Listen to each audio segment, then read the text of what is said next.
अस्सलामुअलैकुम वरहमतुल्लाहि वबरकातुहू।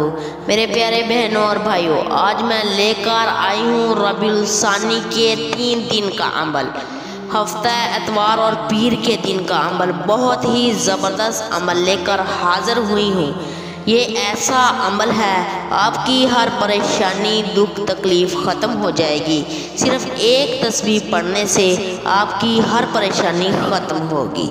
मेरे प्यारे बहनों और भाइयों, आपने अभी तक मेरे चैनल को सब्सक्राइब नहीं किया, सदक़े की नीयत से मेरे चैनल को सब्सक्राइब कर दीजिएगा। सईदा हफ्सा शफीक चैनल के प्यारे बहनों और भाइयों, मैं उम्मीद करती हूँ कि अल्लाह ताला के फजल और करम से आप खैर आफियत से होंगे। आज मैं आपके सामने लेकर आई हूँ, ये बहुत ही ज़बरदस्त और आसान सा अमल है। इस अमल में आपने क्या पढ़ना है, आपने हर नमाज के बाद 100 मरतबा या मालिकुल मुल्की या जुल जलाली वल इकराम, या मालिकुल मुल्की या जुल जलाली वल इकराम, आपने इसको हर नमाज के बाद 100 मरतबा पढ़ना है। इंशाल्लाह इस वजीफ़े की बरकत से खुशी नसीब होगी।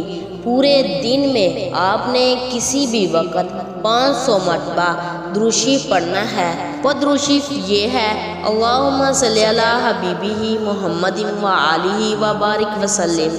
इस दुरूद शरीफ को आपने पढ़कर आप सल्लल्लाहु अलैहि वसल्लम पर हदिया पेश करना है और इशा की नमाज के बाद 2 रकात नमाज नफल पढ़कर आपने पूरी उम्मत को साले सवाब करना है। ये अमल करने से इंशाल्लाह आपकी हर परेशानी दूर हो जाएगी, आपको हर तरह की खुशी नसीब होगी। जज़ाकल्लाहु।